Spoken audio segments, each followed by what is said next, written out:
But yeah, I want to start this off by thanking you. I know I just met you, but I have two things to thank you for.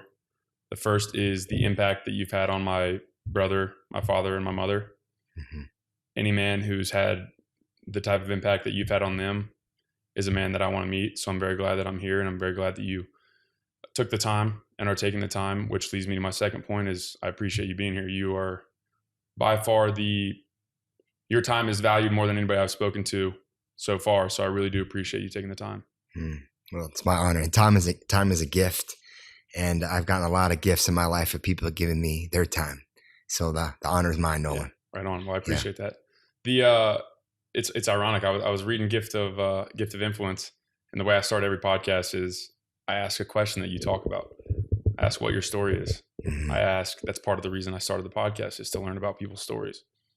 The way that I frame it is, how did you get from where you were to where you are now, and where you were being however far back you want to go? Yeah. It's amazing how I'm 54 years old. It's amazing how like the first 16 years of your life really do shape like how your 20s and 30s and 40s and 50s and 60s and 70s, unfold. Mm-hmm. And you're not married yet. And one day you will get, and you'll have kids and that responsibility of raising kids. But it's really amazing that those sweet years of, 0 to 16, unfold everything.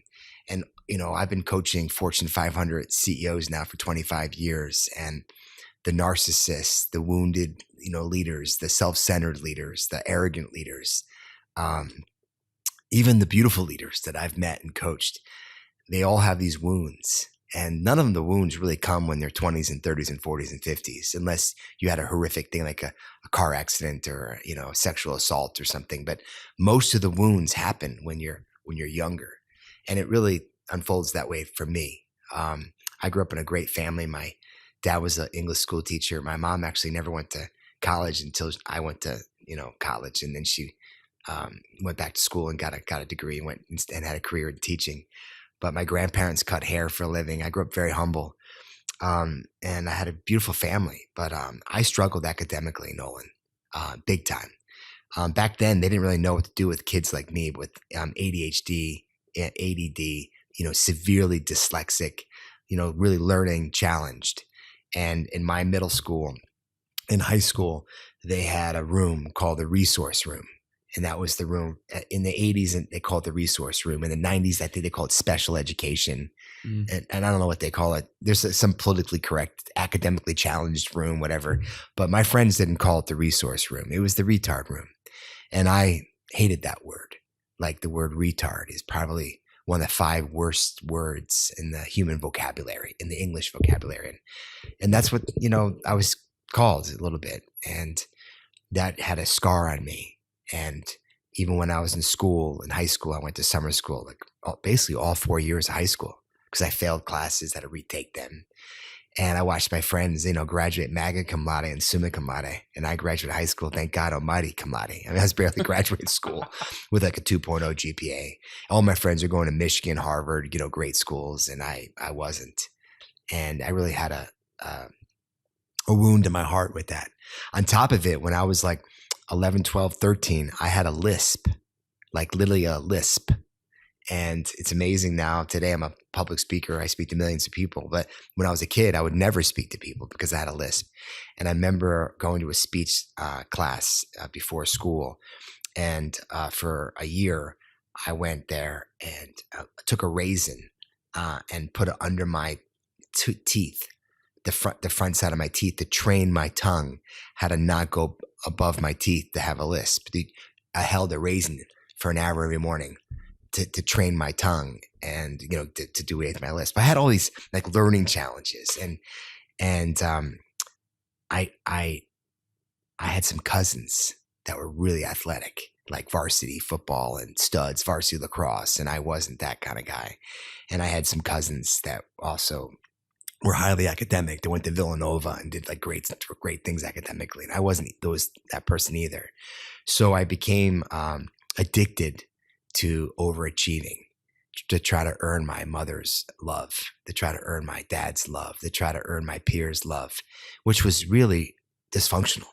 because they loved my heart. But I didn't know that when I was 14, 15, 16. So if I list off my achievements, it's not to boast. It's just like, holy shit, like you actually did this in high school. But I was president of my class, captain of the ski team, ambassador. I was like involved in everything in high school. Got voted did most for stuff in high school. Like was very involved in student government, and everything. I poured my heart into that school, and it actually went on to the addiction to even when I was in college. Dyslexia and ADHD and ADD doesn't go away. You live with it. Right? I still have it. But even in college, I graduated college with a 2.0 GPA and went to East Carolina University, which is the only school that really accepted me. And went there 4.5 years and went to summer school all 4 years to get through my, underperforming academics. But I was president of my class, president of my fraternity, president of the Interfraternity Council. On every leadership opportunity, every leadership post, I was voted the most outstanding senior leader. I gave the commencement address, not as a valedictorian, but the senior leader of the year. Like I gave so much to try to gain approval. And I don't regret doing all those academic and all those, extracurricular activities in my youth. But now that I'm older and wiser and grayer, I ask myself, why did I do all those things?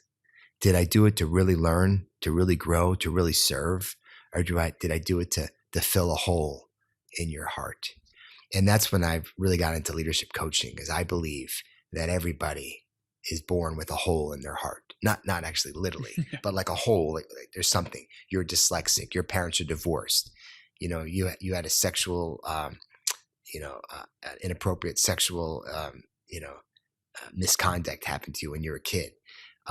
You have zits. You're overweight.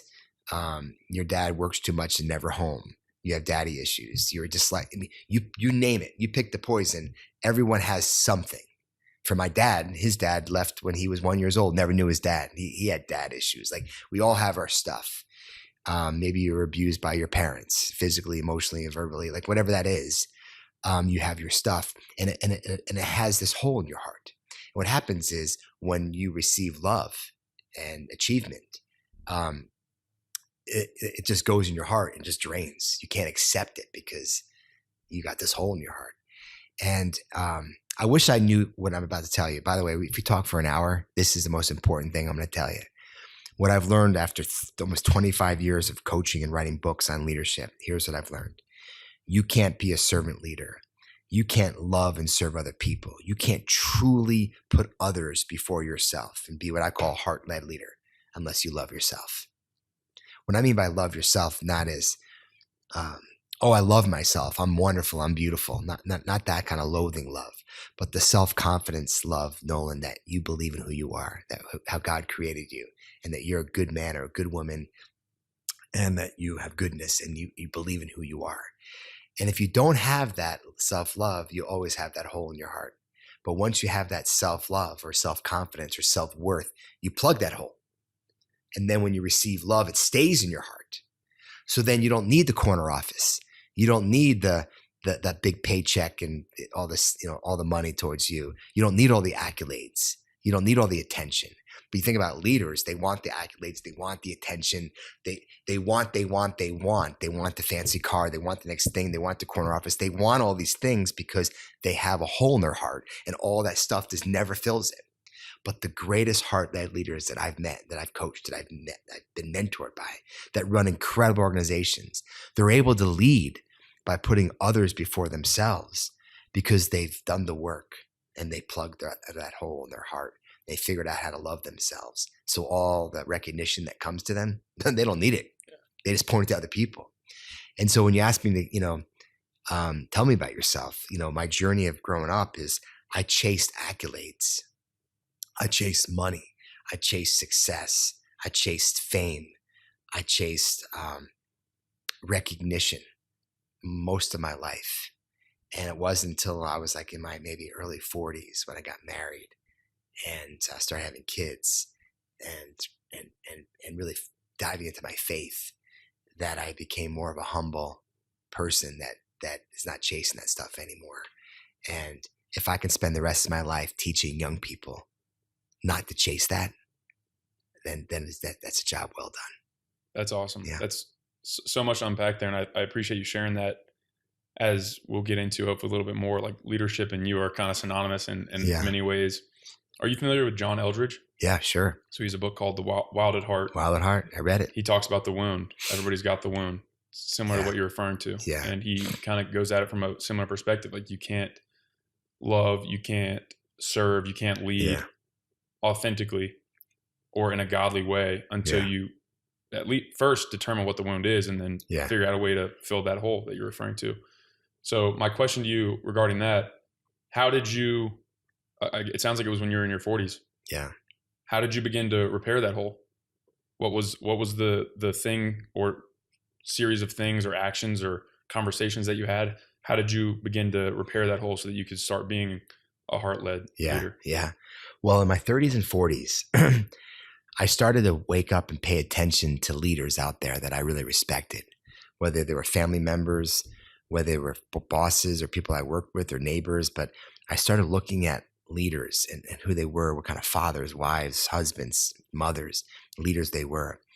And I started seeing a trend, Nolan, that I loved humble people. Like I was attracted, look at your dad. I mean, it's one of the reasons why I love Monty so much. He's just deeply humble. I love people that are wickedly successful. I'm talking badass successful, the best in the world at what you do, right? Professionally speaking. But then the deep humility comes with it. And then I also started, you mentioned the word about 2 minutes ago, authenticity.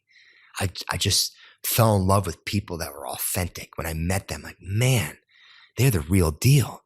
They're authentic. They're genuine. They're humble. You know, they're vulnerable. They're real. And I started seeing this and saying, man, that's what I think, what I would call the balanced man or the balanced woman, the great, heart-led leader. And then I just did a lot of work to get there. Therapy and reading books and mentors. If you met my wife, which you will tonight at dinner, and I know you'll probably ask this question because I'm going to tell you what the question you're going to ask. You're going to say, of all the qualities that you love about your husband, I got New York Times best-selling books. I've had an incredibly successful career. Evidenced by this amazing place. But if you said to her, what's the one thing you love about your husband more than anything? I know what she'll say. I know exactly what she'll say. She'll look at you and she goes, oh, there's a lot of great qualities I love about my husband. But the one thing I love most about him is he is so hungry to get better every day. And even after he's reached unbelievable success, he's still hungry to get better. He's still humble to realize he doesn't know all the answers. And every day he's reading, learning. He's got a spiritual mentor, a weight gain mentor, a financial planner mentor, a spiritual advisor. Like I have some in my faith. Like I have so many mentors still. Today at 1:00, I had lunch with Jerry Middle. This I've talked about in 3 of my books. I've had lunch or breakfast with him every week for 20 years. Right. And if I was not traveling on the road, it would be a phone call. I had lunch today. He's 83 years old. He's my Yoda, and I was just explaining what's going on in my life that I'm working on. You just constantly have to surround yourself with people that make you better. And I just think that's a really beautiful, beautiful quality. You mentioned self-love earlier. Yeah. And then you also just touched on growth. My dad and I were actually sitting down last night in Missoula having a conversation, and it was more or less on this topic. The one thing that I struggle with is that I consider myself a growth-oriented person. Like I want to become the absolute best version of myself that I can become. So when I fall short, I find that I'm very hard on myself, which makes that self-love thing difficult. It's kind of like an interesting little wheel. Yeah. How did you find, because it sounds like you were the same. You're constantly growth oriented. You're constantly striving, achieving for these things, wanting to become better. Where do you strike that balance? Because I feel like you mentioned, there's these overconfident people, or maybe these complacent people that may say that they love themselves, right? But that's just not how I'm wired. I feel like I have to be growing in the right direction for me to have that self-worth. So how do you navigate that dichotomy? Yeah. Well, first of all, for the record, every arrogant leader, every overconfident leader deep inside is insecure. I mean, it's the same bully in middle school. the one that's beating people up is because they're wounded, because their dad's beating them up, or their uncles, they're coming home drunk and beating them up or something. Like every wounded leader was wounded growing up. Hence the conversation of how important it is when you were raised younger. But for me, I think experiences are what really helped shape the trajectory that I was on. America has this whole thing about you go to middle school, and after middle school, you go to high school. And after high school, you go to college. After college, you get a job. And after you get a job, you get married. And after you get married, you get kids. And after you get kids, like that's the trajectory. And I'm not sure what happened in my career, but I just realized that I never wanted to do that trajectory. When I graduated high school, I didn't go to college right away. One, I couldn't get accepted to any of them, but I took like what they call the gap year, and I did a gap year. Now it's like everyone does gap years, but 35 years ago, no one did gap years. And I took a year off and I traveled all over the world with this international youth organization called Up With People, and changed my life. And then I went to college. And when I graduated college, all my friends went to Atlanta, Charlotte, because I went to school in East Carolina, Atlanta, Charlotte, DC, and they got apartments and they got houses and they partied and they got jobs. I moved to Europe for 4 years. Then I moved to Japan for 2 years. Then I did my MBA degree in Australia for 2 years. I decided to take the path less traveled and went to 84 countries and lived in Europe and Asia and Australia and traveled all over South America and China and everywhere. And it shaped my heart. And then I fell in love with third world countries like Ethiopia and Haiti. It's impossible to go to those countries and see the poverty and yet see the happiness. To see these kids playing soccer with a deflated soccer ball, with bare feet, with oil cans as goals, and they're happy and smiling. And we have soccer players in our country that have every piece of equipment on AstroTurf things and perfect nets and perfect goals, all on Ritalin and medicine because of depression. We have not figured out our country. We have so much work to do on why. And so that's what I want to spend our time together today is why. And once we understand what our why is, then we can understand our intentions. Like if you truly want to be a leader, the question is why? To lead people so they can follow you, or to make impact and change. And I believe the leaders that really want to be servant leaders and help others and wake up every morning with the attitude of who can I bless? Who can I serve? Who can I lead? Whose life can I change? Every day we are given opportunity to meet dozens of new people that we have an opportunity to have a positive influence. And if our why is because we're here on this planet to do good and to serve others and love others, or are we here just to succeed so we have our personal wealth and our personal success and our little circle of life is successful? I want no part of that. And I don't think you do either. Yeah, it's obviously so much harder to actualize that belief and that principle in life than it is to say it. And there's that verse, I want to say it's Proverbs something, but he who loses his life shall gain it, and he who shall gain his life will lose it. Well, for what does it do a man to gain the world but forfeit his soul?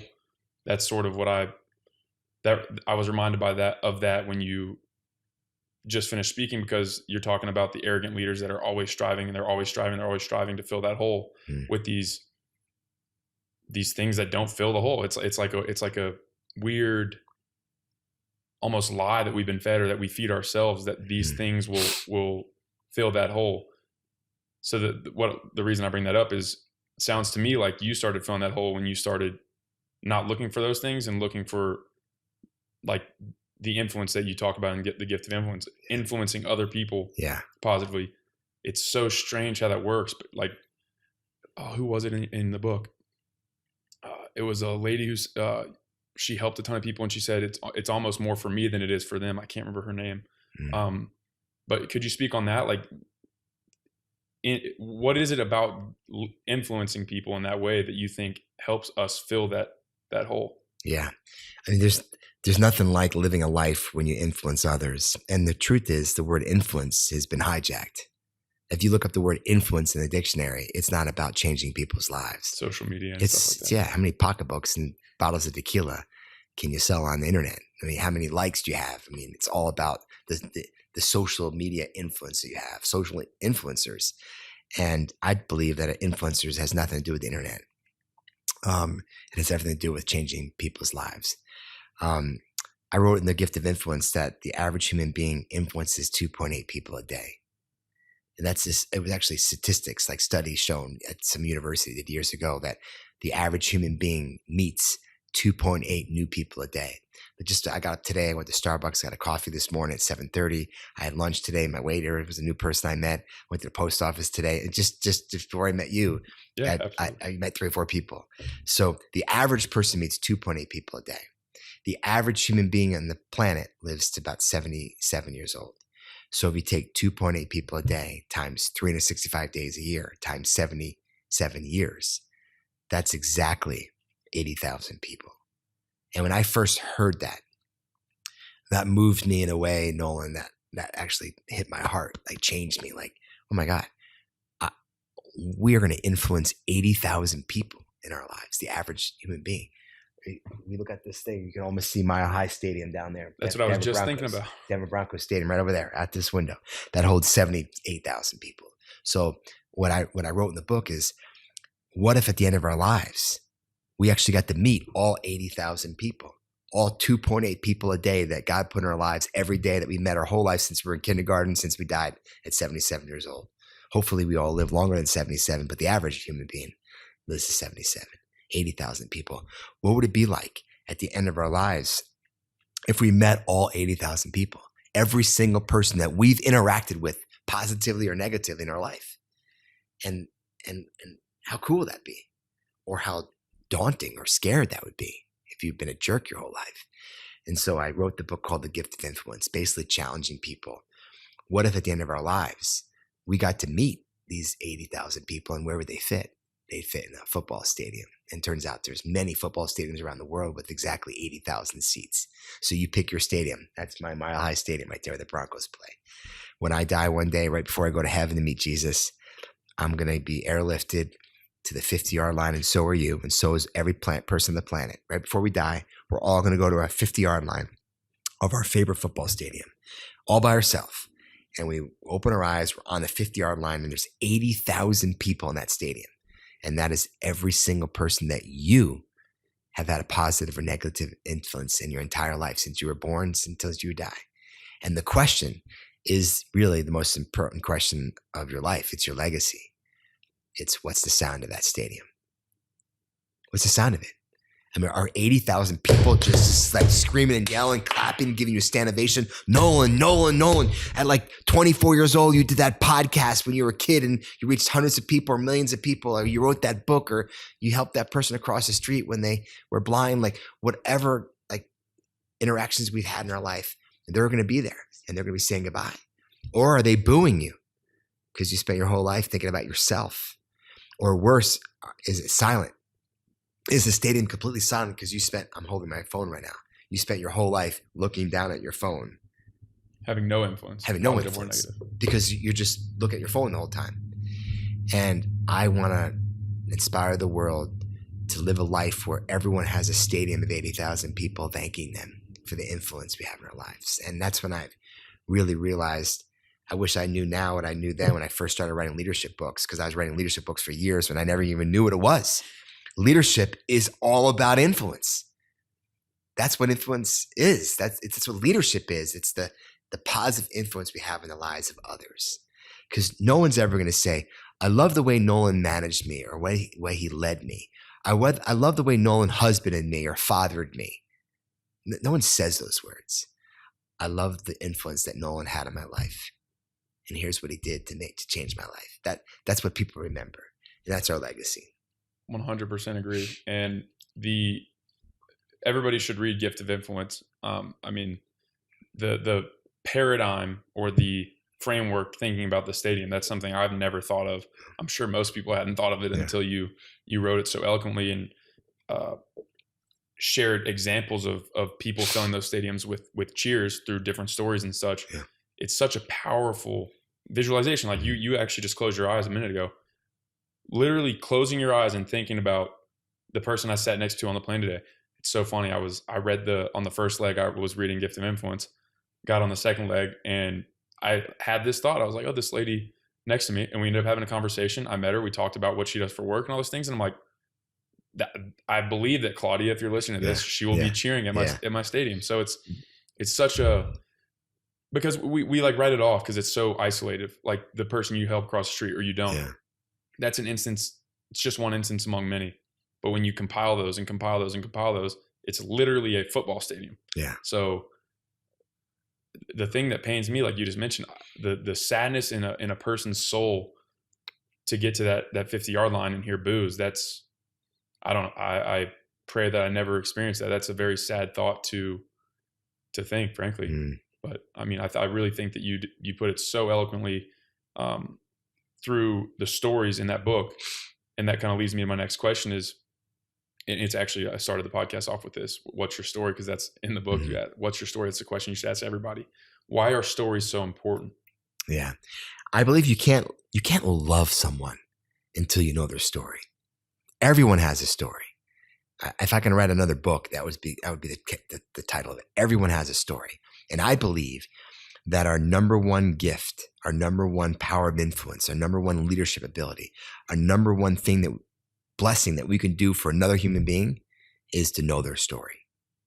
Because when you take the time to hear someone's story, what they've been through, what they've gone through, what they're going through, not just the success part, but the hard part. Everyone has that story. I shared my story of growing up. On paper, I looked like freaking, the most amazing kid because I had all these awards and achievements. I was the youngest Eagle Scout, Boy Scout. I mean, every award you can think of, I won. But why did I win those awards? It was because of that hole in my heart. So there's a story there, right, of my upbringing and the insecurities that I had with not being smart enough because of my academic challenges. But everyone has an amazing story. And you can't lead someone. You can't love someone. You can't parent someone. You can't be married to someone or have a deep friendship with someone until you know their story. And yet we just move too fast to take the time. That's actually that. Sorry to interject. That's a question I wanted to ask you is, like I mentioned before, your time is very valuable from a demand standpoint. And even myself as a 24-year-old who's really got like nothing going on, I'm like, oh, well, like I got to do this, got to do that, got to move quick, got to be here, got to be be there. How do you think we best slow down and intentionalize rather than transactionalize all these interactions? Because for some reason we're just wired where I think like most people are the common denominator is that we think that way. It's too quick. That's not going to matter. Yeah. How do we slow down and intentionalize those interactions? What I love about your podcast, Nolan, is you're reaching out to people that are in their teens, in the 20s and 30s. They're young people that are looking ahead to learn and grow.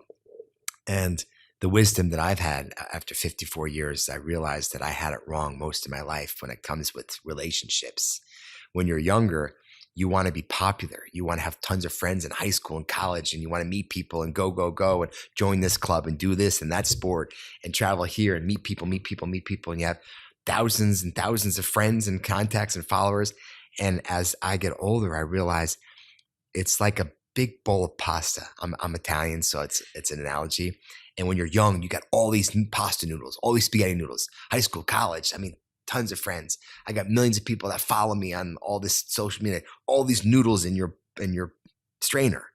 And then you start shaking it when you're 20s and shaking it when you're 30s and when you're 40s and 50s. And you keep shaking it. And when you're shaking the strainer, what happens? The noodles fall out, right, at the holes. And now 54 years, I look at my strainer. I got a dozen noodles in there, not thousands, not millions, a dozen. And so what I've learned is, yes, you need the relationships in business, and you do need to have contacts and network and meet those people to help make the world spin better. But those 12 noodles in my strainer, those are the ones that are lifelong friendships. Those are the ones that are totally authentic, that are genuine, that are heartfelt, that are real. And that's what really matters. So if I was to advise anyone young that are building a career, take the word networking out of your vocabulary. It is, in my opinion, the evil empire. It's a curse word. It's a bad word like retard and the words that we're taught never to say. Networking should be one of those words. And why? Because I believe if you dissect the word networking, what does it really mean? What does networking mean? It means I'm going to go out and meet people and network with people to help me. Networking is the most selfish thing. And we actually train people to go out there and network. Networking events, networking classes. Yeah. Oh my God. It's all about meeting people to help you. So I wrote a whole chapter in my first book called It's Not Just So You Know, called Change Networking to Net Giving. And that's how I just live my life. I meet people. And as soon as I meet people, the first thing I think of is how can I help them? It's a switch in your heart. But if you live a life of always meeting people and you want to meet people to help them, all of a sudden you have an army of people that want to help you. And if you can do that in an authentic, genuine way, not a manipulative way, meaning I'm going to be nice to you and help you so you can help me. But if you can genuinely live a life of a giver's heart, like have a giving heart to help others, man, God just blesses you. And your life is so blessed. So people have asked me, how did you get from a high school, basically dropout, right, to one of the most successful leadership speakers, authors in the world? How did you do that?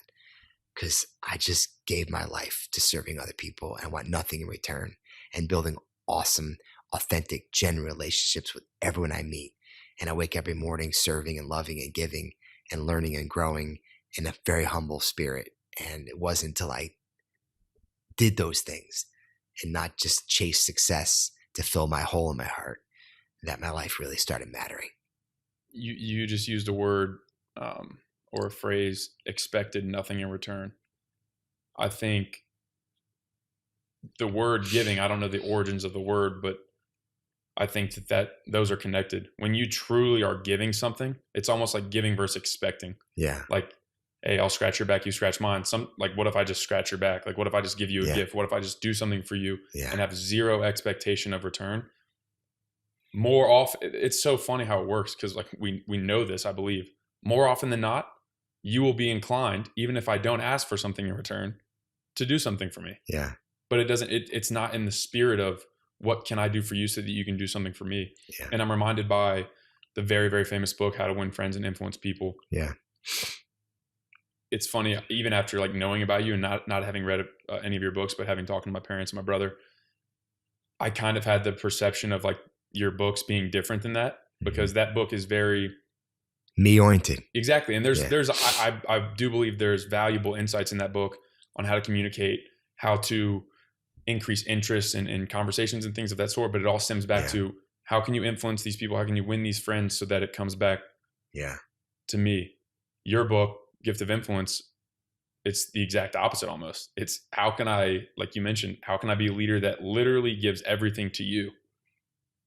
How can I exchange my time, my money, my efforts, my friendships? How can I exchange all these things, all the resources that I can leverage to help you with nothing in return? That is perhaps one of the most powerful paradigms that we can make as humans. Yeah. And it sounds like you. Yeah. Agree. So my 15-year-old is a hockey player. Actually, my 23-year-old stepson is a hockey player too. And there's a word in hockey, maybe it's in baseball too, called a beauty. Like Nolan, he's a beauty. Like when you say that. That's definitely more of a hockey thing, but I know you're friend. I have some Canadian friends. My son always said, man, that guy's a beauty. And so I actually love that. Like, what is beauty? It's not just someone that just on the ice and performs well on the ice, right? A beauty is someone that we're talking about. Someone that's totally humble, totally good at what they do, successful, but they're down to earth, they're genuine, they're authentic. They have this way of them that you just want to be around them because they have a giving heart. It's hard to be a beauty because we wake up every morning and we have to fill our needs.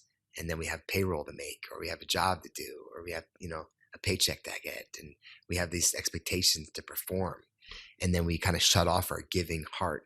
And it's not an either or. You're not a giver, and then you have a job. You have to make a choice. That's what you want to be.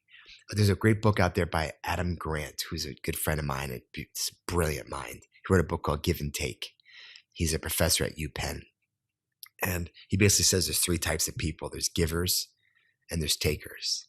But the third type of person is the most dangerous person. That's called a poser. So givers are the ones the ones that wake up every morning and serve and give. Your mother Jill's a giver. Your brother Sean's a giver. Your dad Monty's a giver. You know who they are because they just wake up giving and serving and loving. They're easy to find. And then there's takers. And there's a lot of takers out there in the world. They're also easy to find. They're also easy to find. But it's the posers that are dangerous. And if I looked at my career, the ones that I ended up in a courtroom in my career or ended up, in a bad situation, with a bad breakup or a bad business breakup or anything that had hardship in my life, it was usually dealing with a poser because you trust them because they pose as givers, but they're really takers. And there's a lot of posers out there. How do you avoid them? Or not how do you avoid them, but how do you increase your awareness? Yeah. I wish I knew that answer It's tough because I'm still making those mistakes. Because I trust so easily and I love so easily. And there's takers out there. The dangerous thing about takers is they could take your joy. They could take your trust. You get burned by a taker or a poser. And then you don't want to give and serve anymore. But the reality is most of the people on this planet, their true intentions are good. And there's going to be bad people wherever you go. And you just got to find to surround yourself with good people. On the flip side, leadership is not that way. Most of the leaders in the world are self-serving leaders, right? So there's two types of leaders in the whole world. That's what I've been writing about for 25 years. You're either a servant leader, you're a giver, you're a heart-led leader. You wake up every morning. How could I serve my family? How could I serve my employees? How can I serve my customers? How can I serve my friends? How can I serve others? There are people that wake up every morning and they think that way, right? And then there's people that, how can I serve myself? I got to put myself first, then others. You'll never have a 50-year marriage in being a self-serving husband or self-serving wife. It's almost like, how can I serve others versus how can they serve me? That's right. That's right. Yeah. It's interesting you say that because you definitely, like, off the top of my head, I'm thinking of coaches or leaders that I've been involved with or been led by. Yeah. And off the top of my head, I have a dichotomy right now of one that was, I don't want to say he's a poser, but how can the team and the coaches and the environment around me serve me so that I can reach my goal? One of them, who's a man that I respect more than just about any man in this world, was the exact opposite. It's like, what can I do for you? What can we do around the team, around the culture that's going to help you become a better version of yourself? And I think it's easy. You're probably not guessing which one I enjoyed more, which man I respect more. Sure. And I actually want to circle back on something. You mentioned a mentor you had at lunch today. I'm drawing a blank on his name. Jerry. Mentorship is so important. And I think it's actually the National Leadership Academy and all these things that you're doing. I think it stems or it's related to that. How did you go about finding or being like, did God just bless you? Yeah. How does one navigate finding mentors? Because I agree. I think that mentorship, finding somebody like this coach I just mentioned, I considered him a mentor and still do. I consider it a blessing from God that he was put into my life at the time that he was. But how does somebody go about trying to find that mentor or putting themselves in rooms where they can be led by people like Jerry to you? Yeah. Well, the underlying thing of asking for mentors and asking for help is humility. Because when you're arrogant, you don't need anyone to help you. I got all the answers. I don't need a mentor. I got it all figured out. That's the arrogant way.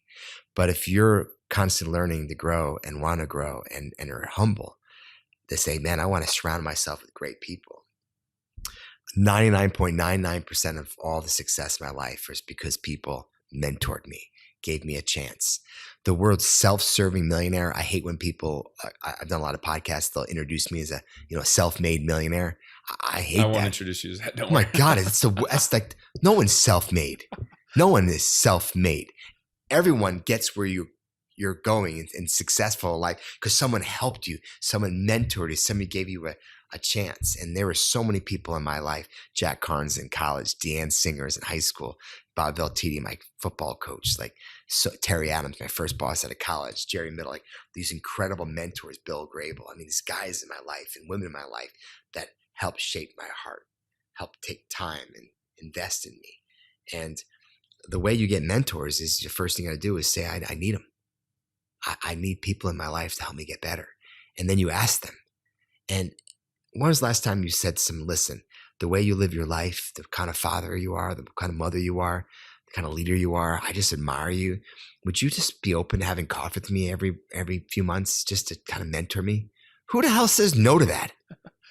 And of course you're going to do that. You want to help people get where you're going to get. And I'm 54 years old and I have more mentors in my life now than I did when I was your age. Constantly trying to learn and grow and be better. That's an interesting point you just brought up. Who doesn't want to help? That's such a good point. I think something I was speaking with my dad about last night is I find there to be a balance that needs to be struck between being a burden and being willing to ask. Mm-hmm. So, because like you said, people are busy. People have many, many different things that they're trying to do in their lives. And one thing that I battle with is I don't want to add to that. But that being said, there's a need in everyone's heart to help, to give. People mm-hmm. want to do that. It makes them feel good about themselves, even if that's not really the intention. So kind of unintentionally, the podcast has become a beautiful way for me to do that while balancing the desire to not be a burden. Mm-hmm. Because one of the things I'm looking forward to the most out of this is doing follow-ups. Like in a year, hopefully you and I can have another conversation. We can see where you're at and see where I'm at and see what's changed. Mm-hmm. I have buddies who are starting businesses, and even talking to them a month after their business got founded or they're growing exponentially. It's just so cool. Like you mentioned, every couple months, just to touch base with people and actually talk. Mm-hmm. In scenarios like this right here, it's not some transactional, like you and I are sitting face to face, staring at each other, nothing else going on. I'm not checking my phone. You're not. It's one of the biggest blessings in my life that I think God has bestowed upon me was the desire to do this because of that exact reason. Yeah. Do you know why people want to help you, Nolan? I mean, I'm putting you on the spot right now. I mean, why is your podcast like unbelievably successful? Like, why are people helping you? Why did I take time out of my day to sit down with you? Like, why? Besides, you're a nice, clean-cut kid. Like, why? Yeah. I'm not sure, frankly. I don't know. Well, let's talk about it because it's an important ingredient that all your followers and listeners should understand. The reason why people are helping you is because your heart, and I know your heart, and I know that you're doing this podcast to help other people.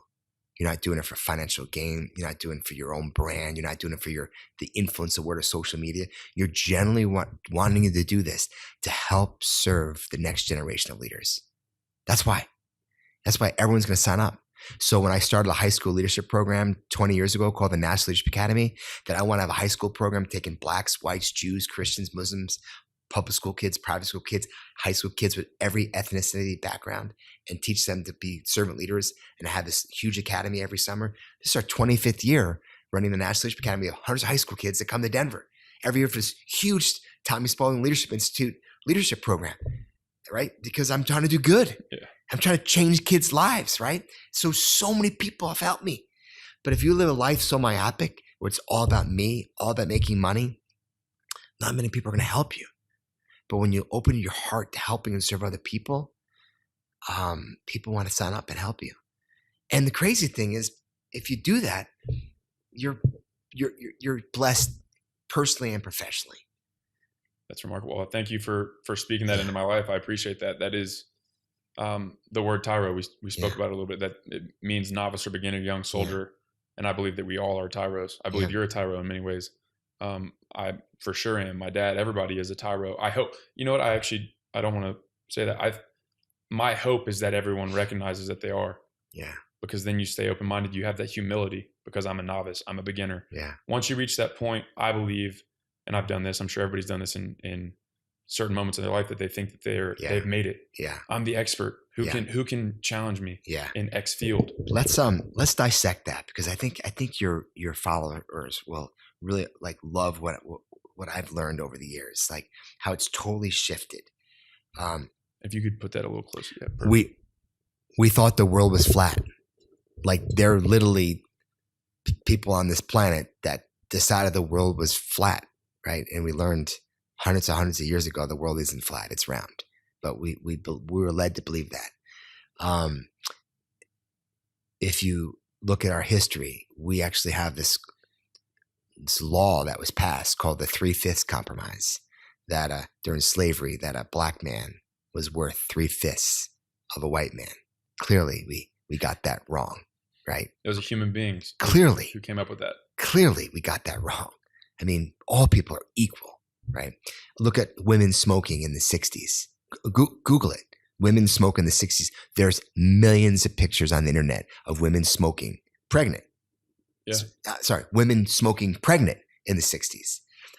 JFK Jr., the president of the United States' son, was in his wife's belly.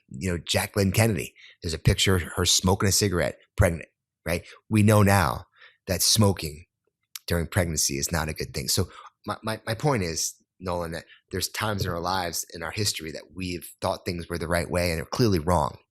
You follow me? Sure.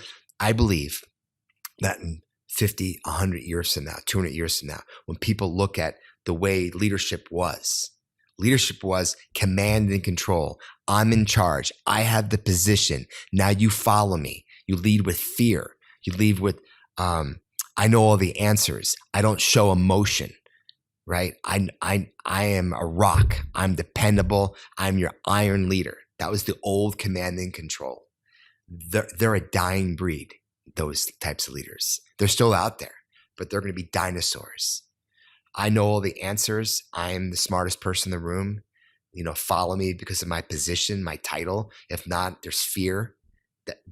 Those people are going to die. And the new type of leadership is follow me because we're going to do this together. And I don't know all the answers. That's why I need you to be with me, right? Humility, vulnerability. I made a mistake. I'm sorry. Those words were never said by a command and control leader, right? So leadership has completely changed. And your generation and your kids' generation, it's all going to be the servant leadership, heart-led leadership, and the command and control leaders, will be all like dinosaurs, right? I believe that as well. I believe that if we move forward. But the problem with our world right now is we have to learn how to love and serve all people. I don't want your podcast to be political or even religious, but as a Christian man, I believe in Jesus. I believe in my faith. I'm a Catholic. I love my religion. I love my church. I love Jesus. I love the following of the teachings of Jesus. I follow the Bible. But I also believe, because living all over the world and living in Asia and Europe and traveling all the world and making friends with people that are not Christians, Jewish, Muslim, Buddhist, right? God loves them too. And I don't happen to be a homosexual. I'm married to a woman and I'm straight as it can be, but I have friends that are gay and they're beautiful people and we should love them as equals. And different, not just religious and sexual orientations, but economic challenges. Like, you don't just hang out with wealthy people. You have friends that are all economic. Your friendships should be a rainbow of people with every background. And I believe the God that I follow loves and serves all people. Like loves and serves all people. And if I can write another book, that would be called All People. Like how do we wake up every day and really take our lenses off? And how do we really love and serve all people? And I think our world has a long way to go. A long, long way to go. Even this Republicans and Democrat things, right? Yeah. It's just such a sad place we live in with canceling. Like if you don't believe what I believe, not only are you wrong, but I'm going to cancel you. Like I'm going to delete you. You're a bad human being. That is not the world that I sign up for. The world that I sign up for is I want to have Democratic friends when I'm conservative, right? I want to have non-Christian friends when I'm a Christian. I want to have gay friends when I'm not gay. I want to have people that are different than me to help me change. I'll give you an example. I was 100% pro death penalty. Death penalty. Like I am as old school as you can. I'm actually fiscally conservative and socially more liberal. Mm-hmm. But with the death penalty, I just really believe in eye for an eye, tooth for a tooth. I actually believe that if you steal something, your fingers get chopped off. If you rape someone, you're Yeah. castrated, you get your Mhm. unit chopped Yeah. off. Like I am so for the death penalty. Like, if you murder someone, boom, a bullet in your head, you're done. Like I Mhm. felt this way for 20, 30 years of my life. I mean, I am as conservative as you can with capital punishment. Mhm. And then I had friends like Barb Bond in Minnesota that gave me a book about this man that got, set up for a murder that he didn't do. He spent 40 years in death row and he was actually innocent. And then I read this book by John Grisham, not The Firm and not all the Mhm. books that you read, but he actually wrote like 40 non-fiction books, but he wrote one nonfiction book called The Innocent Man about a New York Yankee pitcher, farm pitcher that happened to be the wrong place, that got hitched for a rape and a murder. He spent 40 years in prison on death row for something he didn't do and finally got out. Like I started reading. I've read 7 books in the last 2 years of people that spent 30 or 40 years on death row that were innocent. So you start thinking, we don't have a perfect system. And there's police forces that, the Memphis 5, you read about that, what happened in Memphis years ago, and that the whole police department set up, people that murdered. I mean, it's out there. Yeah. Well, guess what? I'm totally against capital punishment right now. Someone that spent a whole life of so for capital punishment. But if you're well read and you read how many people are on death row that are innocent or mentally challenged or whatever, and do we have to lock people up and put them away until they're proven innocent? Absolutely. But to kill someone and not have 100% reasonable doubt, I've changed my thought. And so I share that because we have to have our hearts open to growth and changing. And when you only hang out with people that think like you, that look like you, that believe like you, guess what? You're never going to grow. And by hanging out and loving people that are different than you and listening to their ideas, and maybe some of them that you don't agree with, but when you listen to them, it might change the way you think in a good way. I'm so proud that when I turned 50, I had a table of people that were every color skin, every religion, every background. That's what life is. And the world needs more of it. Yeah. There's a quote. I'm going to butcher it, but it's if you don't think yourself 3 years ago as an idiot, then you're probably an idiot still. So the point I want to make on that is I think it's scary to challenge your worldview because there's a significant amount of uncertainty and baggage that comes with that. Because if I hang out with a Muslim or a Buddhist or somebody that disagrees with me, or a Democrat that like disagrees with me categorically, well, what if they're right about something? What if I'm wrong? I think that's like the real disconnect or the thing that stops people from doing that, because it's like, oh, well, what if my worldview actually, what if they share something that makes me change? And then that's whole new level of uncertainty and how to navigate the world. So I think that's a fascinating insight. I think specifically the capital punishment, that's an interesting, there's probably no more stark example, because that's literally taking somebody's life. And in certain instances, I'm sure it's happened where they were innocent. So if we had a perfect system, maybe that would be a different topic, but we're humans, we're fallible. We do not have a perfect system. That's right. That's an interesting paradigm. I want to shift gears a little bit here. There's on the first page of your book, Gift of Influence, you talk about a plane ride that you took.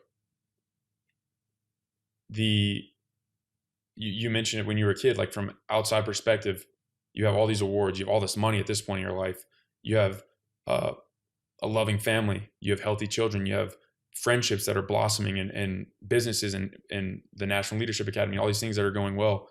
And you had that plane ride. And I would love for you to share a little bit about what happened on that plane and how it changed your life. I'll tell a story that sets that up.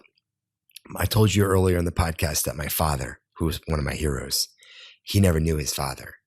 When he was 1, his dad left. And then they reunited when my dad was like 40. And so I didn't meet my grandfather until I was a senior in high school. And then I graduated high school and I joined this Up With People group, and the Up With People was touring in Michigan. And I got to meet my grandfather for the second time and spend some time with him in his home in Michigan. I was a high school graduate, and I got to learn about my father's father. It was a really cool experience. I met all his neighbors and spent time with him. And after I left, my grandfather, Gordon Spaulding, called my dad, Tom Spaulding Sr., and said these words to my father. Tom, I failed you as a father. I left, you when you were just one. And, words can't express, that mistake. Yeah, like how do you rectify that with words? I can't, but I want to tell you something, that I just spent, 3 days with your son, and he is the nicest, he is such a fine young man. Like, you have raised such a good boy. I'm so proud of you for raising such a great kid. But I have one really, really serious concern of young Tommy. I was like 17 then. And he said, he's so optimistic. He's got so much heart. He wants to love. He wants to serve. He wants to trust. He's so optimistic. He's got so much goodness. And the reality is the world is full of just bad people that are going to take that down. They're going to hurt him. They're going to see that good energy and try to take, there's bad people who are going to do bad things to him, and it's going to break his heart. And I worry for him. I remember when my father told me that, like when I was 17, 18 years old. And I remember vividly thinking, what a jerk, like my grandfather, like what a pessimistic old man. Like, of course the world is wonderful and I'm going to change the world and do good and all that. And then I realized at 54, I'm not even old enough to be a grandpa yet, but at that age, I know exactly what my grandfather meant. I've been screwed over so many times. I've been hurt by my family, my parents, my cousins. I've had hurtful things. The more success and fame you get, the more people want to throw darts at you. I've had frivolous lawsuits thrown at me. I've had people say that I touched them inappropriately when I never even touched them and met them at all. Like, there's so many bad people out there. I had an Uber driver that my wife and I were in the back seat of the car. And I pat her on the back of the shoulder. Thank you for the ride. And the next day my Uber froze and she filed sexual harassment that I touched her, that I groped her in the car with my wife in the back seat, who's like a nun, like bad. And then we found out that she did this to many other people because she dropped me or off my house. She saw where I live. I'm gonna get this little guy. I'm gonna teach this. It's just bad people out there, and it breaks your heart. And you asked about the opening chapter. I was 50 years old. That was 4 years ago. And God I used to say bad people, but I changed my vocabulary. I say broken people, because they're not really bad people, but broken people do bad things. So I had some broken people, like my wife's ex-husband was doing bad things to me, and like a business partner was doing bad things to me. And I just had I had a mentor my whole life that I loved, that was like my idol. And then I got close to his heart and I realized he was a narcissist and it was like a fraud and broke my heart. And I just got my heart broken like a lot. And I had some businesses that failed and people done me wrong and misguided. Like my grandfather's right. I got screwed over and it all was like a perfect storm. And I was on a plane. And I was like, my God, I'm getting sued. I got people that are doing bad things to me. I'm dealing with like a lot of bad situations, and it just stole my joy, stole my happiness. And I had kids, and I would never have put a bullet to my head. I would never do that, because I wouldn't want my kids to know that their dad killed himself. That would just be a terrible thing for them to live with. But I was on a plane, and a Southwest plane from Houston back to Denver, and we were landing in Denver, and we dropped altitude more than I've ever dropped before. Like, we dropped a couple hundred feet. Like, it was that I thought the plane was going down, and everyone was praying that the plane would not crash. And I was praying for it to crash. Like, at that time in my life, I was just so done with being screwed over by bad, hurtful people. I wanted to get out. I wanted to tap out. And that was the best way to tap out, because I didn't have to kill myself. I could still have a good legacy for my family.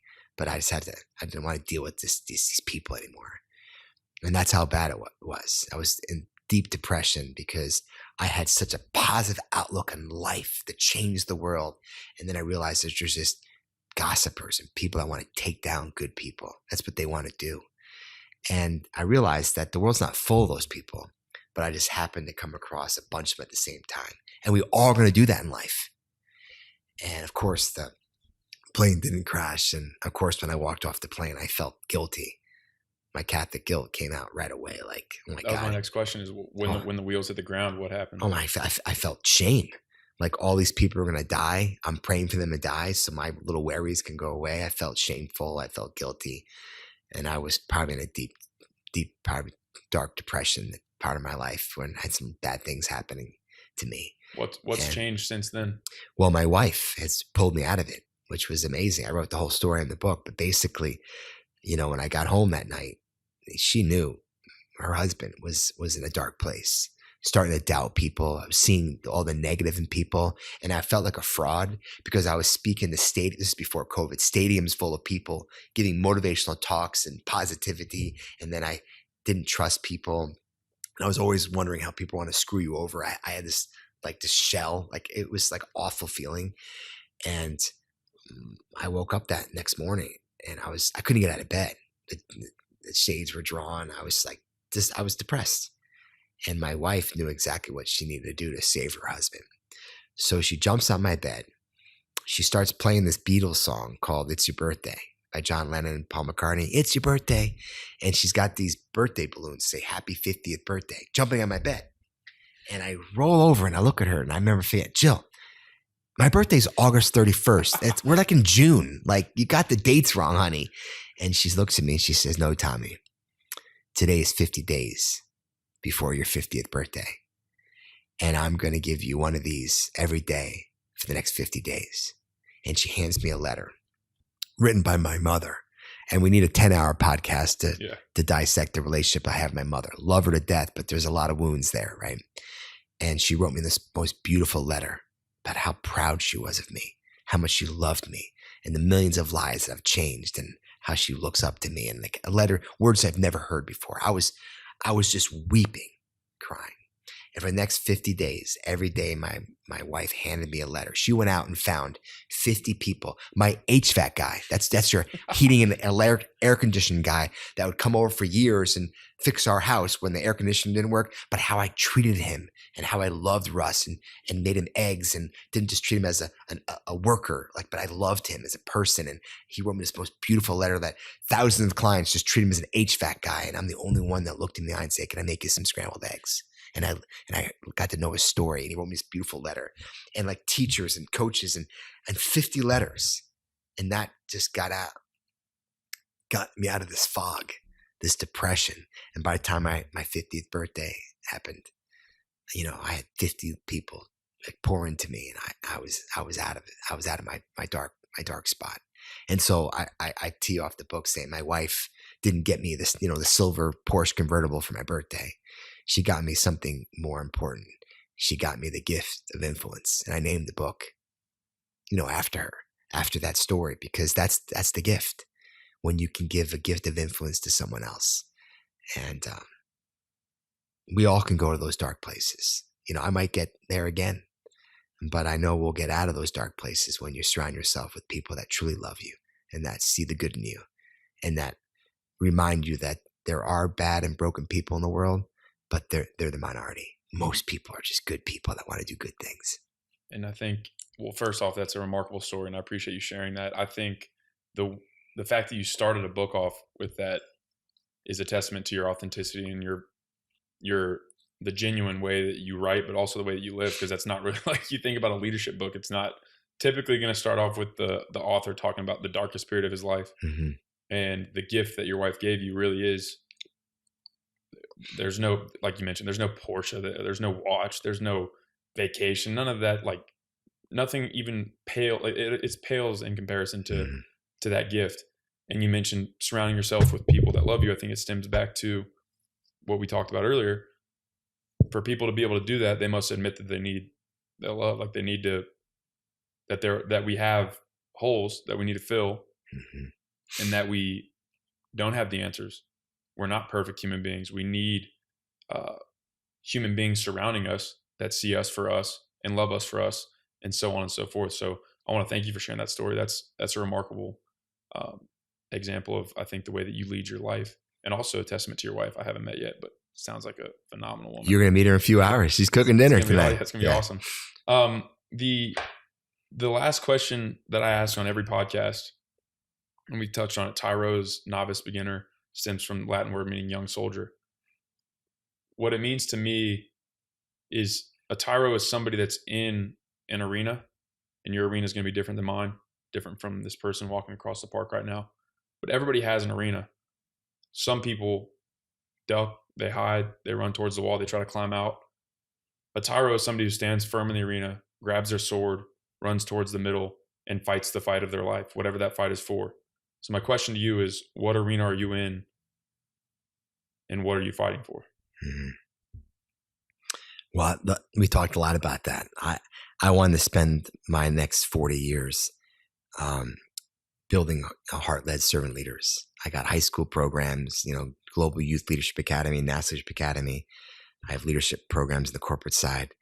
My goal is to wake up every morning and really convince people that leading with love, like love is the key of leadership, and leading with humility and vulnerability and authenticity are the keyest things. It's not how smart you are.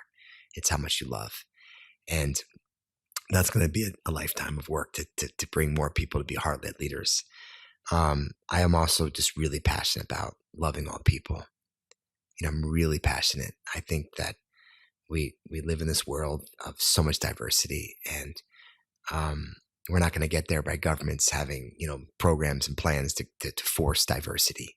We're going to get there by us as human souls and spirits to learn and love all people. And it's not just colors of skins and religions, but like at the National Leadership Academy, half the kids that come to that camp, they're literally inner city kids that are Boys and Girls Club kids that have nothing, that are poor as can be. And the other half of the kids are privileged kids with parents that make a lot of money and have an amazing lifestyle. And you get them in a room together. The first couple hours are really awkward, but by the end of the week, they're loving each other, right? I just love bringing people together to teach them to love people. And the last thing is, it's more of a selfish personal thing, but I'd like to share it because I think people can learn from it, is I'm a parent. I have a stepson that's 23, 24 at West Point Military Academy. I got a daughter that's 18 that's about to graduate high school. And I got a 15-year-old son. And my wife and I, we got married. We have a philosophy. It's our family motto. We made it a Spaulding family motto. And our family motto is, if everything's important, then nothing is. And those people that this is important. We got to do this. We got to read this. We got to put our kids here. We got to go here and go here. And everything's important. And when you raise kids and everything's important, and then you go to your kids, what's most important? They know jack shit about what's important because 80,000 things are important. You ask my kids tonight at dinner, what's most important? They'll tell you to love God, to love and serve other people, and to value family. That's all they know, to love God, to love and serve other people, and value family, right? That's most important. So Jill and I, we have good parents, and I'm not going to say anything bad about her parents and my parents, but they're good parents. But I'm not really doing life with them. Like they're not in my kids' life. They're not living next door. We're not going on vacation together, really doing life together. I have family friends in my life that have had kids, that are now grown adults, that have gotten married, and they go on vacations together. Not just the obligatory vacation on Mother's Day, but they want to do life together. They have a house in Florida together, and they all go on vacations together and holidays together, and they live near each other. And what I realized is that your kids have to live with you until they're 18. It's called the law. And after that, they don't. You got to earn that. If you want to have a relation, and Jill and Monty, your parents have this. Mm-hmm. They're one of my friends, and I love your mother and your father deeply. They have this with your sister and your brother and you. You're adults, and you're choosing to hang out on the porch on a Friday night, right? You're choosing to do life together. Well, Monty and Jill, your parents, they earn that. They parent in a certain way where you're choosing to do life with them. Correct? Mm-hmm. Yeah, that's correct. That's earned. I want that more than anything for my family.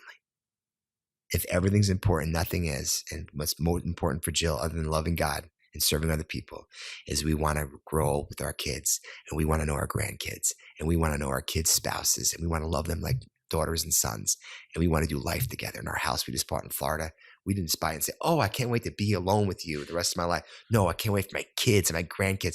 I want to be around family. Well, you got to earn that.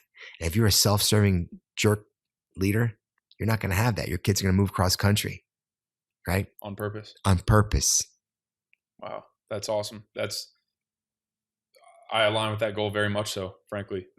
And obviously I'm not married and don't have kids, but that's something that I think from a physiological standpoint, the way that we're wired, I don't believe that we're wired to live apart from our family. Like we hunter and gatherers, tribes, we're tribal creatures in many ways. The vast majority of human existence, we lived with the people that we live with our whole lives, right? Yeah. It's only until recently where people feel that they need to, or they want to go away. Yeah. So I think that's a very noble and honorable goal. And I am praying that it gets fulfilled, because that's really cool. Love God, love and serve other people. Yeah. And love and, value family. Hey, you want to wrap up by hearing about the new book? Yeah, let's do it. So I'm writing it now, and it's called Superpower. My publisher is really excited about it, and I am too. And it's really about leadership, and it's about individual human beings. I believe that when God creates us, like when he builds the human being, I believe that he gives all of us what I would call shortcomings or deficits. He gave me dyslexia. He gave me ADHD. He gave me, I'm severely OCD. Look at my place. I mean, it's just perfect. I'm OCD. I had these idiosyncrasies, right? He might have given people divorced parents, alcoholic parents, zits, acne. Everyone has deficits, that when God creates us, he doesn't make us perfect. God only made one perfect person, which was Jesus, for us to see what perfect is, but we're not perfect. But so God gives us all these challenges, right? I mean, I was so upset growing up that I couldn't read, and I was dyslexic and failed out of school. And so I had these challenges. Why does God give those challenges to us? I believe he gives us those challenges to teach us grit. I work hard. People say, how did you become a New York Times bestselling author? Because I worked harder than all the 2 or 3 million other authors. I outworked every one of them. I still outwork them. You work hard. I've got this grit. I don't take no for an answer. 10 publishers said no. I found the 11th. Like, I don't say no. No means work harder. No means plow through the fucking door and get it done. Like no means everything, right? And so where did I learn that? I learned that from all my shortcomings, right? I also believe that God gives us these shortcomings because he wants to have a relationship with him, and he wants us to draw him closest. And if you are perfect, you don't need God. But if you have these shortcomings, you want a relationship with God. Help me through this stuff, right? So that's why we have shortcomings or deficits, what I call them. But I also believe the title of the book is called Superpower. I believe that when God creates us, he gives every human being on this planet an incredible superpower. I'm talking superpower where you're best in the world at something. Like you are unbelievable at. But here's the research that I'm doing, and here's the tragedy, and here's what I'm going to share with the world in 2 or 3 years. I believe that 90 to 95% of the world goes through their whole 70, 80, 90 years on the planet and dies and never taps into, never even understands their superpower. Picture that. Going through your whole life. Nolan, I had a lisp. I couldn't even speak. I stuttered, right? I couldn't even put 2 sentences together. I failed English. I couldn't even write.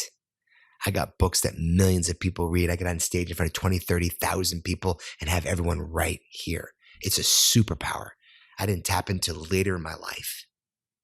What's your superpower? Everyone has a superpower. And I want to write a book, and I want to start a movement that really dive deep and find out, like, what are you best in the world at?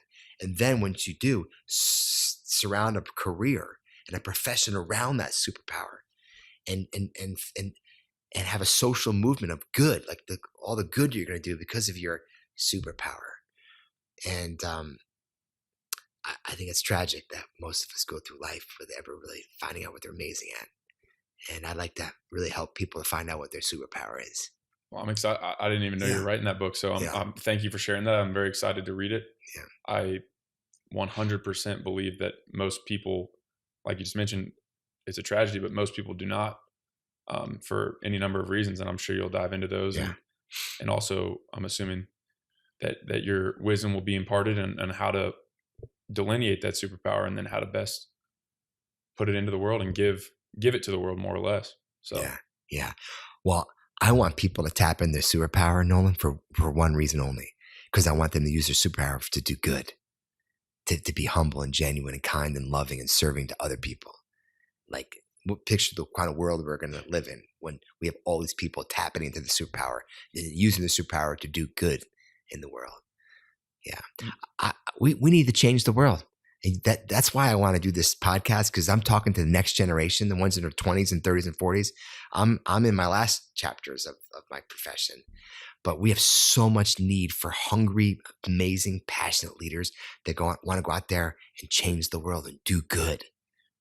And you can make a ton of money doing it, by the way. It's not either or. You could have a great career, but still do good, still be authentic, still be genuine, still be humble, and build more leaders like that. It's really, we need more help. And I'm so proud of you, Nolan, for doing this podcast, to calling out future generations of heart-led leaders. I want to thank you for that. I want to thank you for taking the time and sharing your stories and sharing the upcoming book. Like I mentioned, that I'm excited for that. I'll be looking forward to that. I really can't thank you enough. My pleasure, buddy. And with that, I hope y'all enjoyed the conversation with Tommy. What a remarkable man he is. It was an honor to meet him, an honor to sit down and be able to speak with him about his experiences, his insights from a remarkable life, from a unique life. And I just so much appreciate the candor with which he speaks about things that many people would not speak about so freely. It was a refreshing conversation, an insightful conversation, and I hope you found value in it. Check out his books, The Gift of Influence, Heart-Led Leader, and It's Not Just So You Know. The Gift of Influence, I just finished reading. It's phenomenal. The stories are remarkable, and the lessons are certainly worth implementing into your life and my life. So hope y'all enjoyed it. Hope y'all found some value in this. Until next time, stand firm in the arena.